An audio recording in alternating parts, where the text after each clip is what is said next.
Fission reaction. Fission reaction क्या होता है? Nuclear fission takes place when a heavy nucleus such as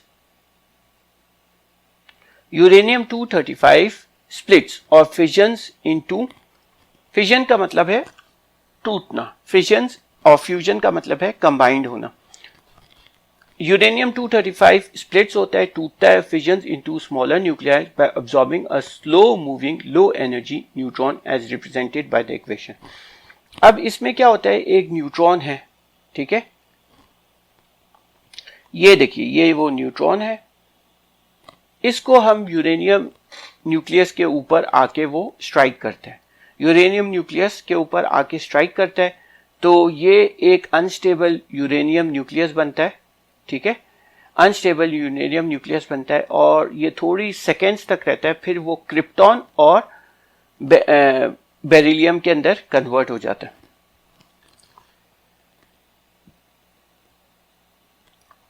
krypton और beryllium के अंदर कन्वर्ट हो जाता है और उसके साथ हमारे पास 3 अदद और न्यूट्रॉन्स निकल रहे होते हैं। ओके, ये सारे न्यूट्रॉन्स हैं, ओके, 3 अदद, और इस प्रोसेस के अंदर हमें एनर्जी भी मिलती है गामा रेडिएशंस की शक्ल।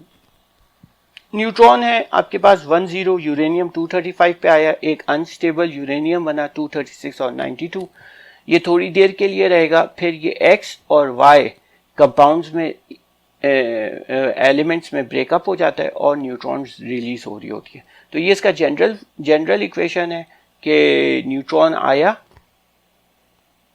उसने स्ट्राइक किया यूरेनियम 235 और 92 पे, यूरेनियम 236 और 92 बना जो कि अनस्टेबल है, फिर वो कन्वर्ट हो गया 2 स्टेबल न्यूक्लियाई के अंदर, एक्स और वाई के अंदर, और न्यूट्रॉन आपके पास बने। फॉर एग्जांपल हम न्यूट्रॉन 10 को यूरेनियम 235 92 पे मारते हैं, तो फिर हमारे पास क्या होता है, बेरियम 141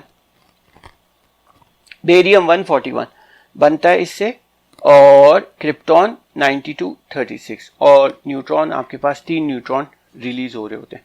अब अगर हम इनको देखें कि इक्वेशन को देखें 141 92 और 1, तो ये हो गया 4, देखें ये 3 न्यूट्रॉन है तो यहाँ पे आ जाएगा 3 3 4 5 6, यहाँ पे आ गया 6, 9 और 4 13, 236। अब देखिए ये 235 और 1 कितना हो गया 236, और यहाँ पे आप देखें 56 और 36, ये आपको बना देंगे 92। तो ये इक्वेशन बैलेंस्ड है। ये देखिए 235, इन सबको ऐड कर लें तो ये आपके पास एटॉमिक मास नंबर आ जाएगा, 141 92 और 3 को ऐड किया तो 236, इसी तरह 56 और 36 को ऐड किया तो आपके पास 92 आ गया। Uranium 236 is an intermediate state that last only for a fraction of second before splitting into nuclear X and Y called fission fragments. अब ये जो एक्स एंड वाई है ये फिजन फ्रैगमेंट्स कहलाते हैं, यानी ये और ये डॉटर न्यूक्लियाइज जो है ये फिजन फ्रैगमेंट्स कहलाते हैं, यानी ये वो स्टेबल न्यूक्लियाइज हैं जो कि फॉर्म होते हैं जब न्यूट्रॉन जो है स्ट्राइक कर रहा होता है एक अनस्टेबल न्यूक्लियाइड को। Okay, nuclear fission was first observed in 1939 by Otto Hahn and Fritz Strassmann। ये वो साइंटिस्ट हैं जिन्होंने फर्स्ट ऑब्जर्व किया था न्यूक्लियर फिजन रिएक्शन।